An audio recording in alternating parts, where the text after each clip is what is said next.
Baik, pemirsa yang budiman, masih pada sesi menjawab pertanyaan-pertanyaan, karena luar biasa sekali dari episode ke episode ini pertanyaan yang masuk begitu luar biasa sehingga perlu saya menjawab satu persatu sehingga ada kepuasan oleh para pendengar atau pemerhati pengetahuan ilmu dan pengetahuan. Nah, ini saya selesaikan 2 pertanyaan dulu. 1 pertanyaan lagi demikian. Apa perbedaan ilmu intuiting dengan tasawuf dan filsafat?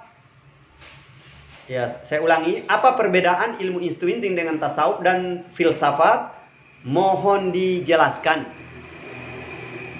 Yang kedua, apa pandangan ilmu intuiting di hadapan filsafat barat dan timur? Nah, ini seluruh pertanyaannya menarik sekali sehingga perlu ada keselarasan pandangan di antara para filosof dan para teolog untuk memahami makna-makna apa yang dijelaskan dari pengetahuan atau ilmu intuiting ini, sehingga jangan sampai ada yang salah menafsirkan dan atau salah memahami. Karena ingat, ilmu intuiting ini untuk meluruskan buah pikir yang keliru dari para ilmuwan atau para filosof atau para cendekia ya, atau para tasawuf yang menjalankan ilmu ketasawufan. Ya, saya menjawab dulu bahwa perbedaan antara ilmu intuiting dengan ilmu tasawuf itu kita lihat pada sisi di sini, dia ada pada keselarasan keseimbangan. Pengetahuan itu ada pada keselarasan dan keseimbangan. Tapi ada pada terma makna. Makna di sini antara makna ilmu intuiting dengan ilmu tasawuf itu dia berjalan selaras, tapi ada yang menjadi hakikat dan ada yang menjadi semacam syariat.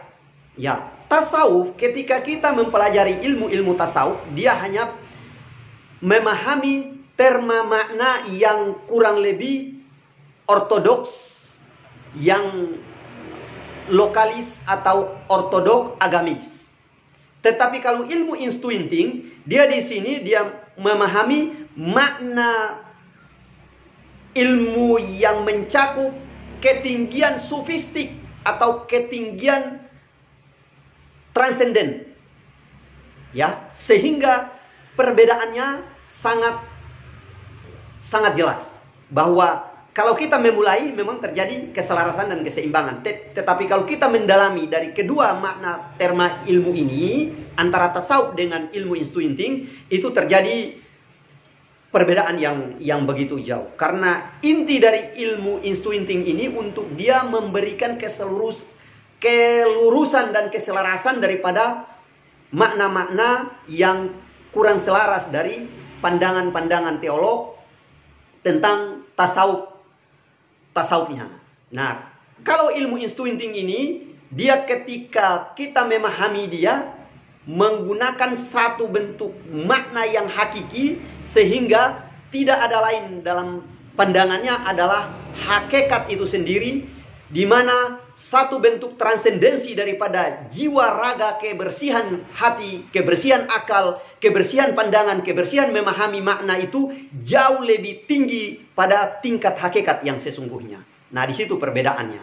Sedangkan dengan ilmu filsafat, kalau filsafat itu memahami satu bentuk pandangan agliyah yang betul-betul dia pada terma akal yang sesungguhnya, di sini ilmu intuiting menselaraskan antara akal sehat, akal baik, akal fit dengan hati yang bersih, hati yang suci untuk memandang satu kebaikan itu, dia ada pada inti substansi hakikat. Kira-kira seperti itu. Sehingga filsafat dia ada pada keselarasan pandangan umum, sedangkan ilmu intuiting dia melampaui ketinggian daripada derajat filsafat itu sendiri. Demikian, seperti itu pandangan. Nah, kita menjawab pertanyaan yang kedua itu, apa pandangan ilmu instincting di hadapan filsafat barat dan timur? Nah, ini menarik sekali. Ilmu instincting dia meliputi keseluruhan pengetahuan dan pandangan. Sedangkan ada pada filsafat barat dan timur, mereka hanya memandang pada terma-terma sempit, kebanyakan pada logika berpikir yang mendasar. Sedangkan ilmu instincting itu dia melampaui tingkatan-tingkatan pengetahuan filsafat itu semua. Maka disinilah jawaban yang sesungguhnya untuk kita tahu apa itu manfaat hakikat daripada ilmu instincting itu sendiri. Demikian, terima kasih.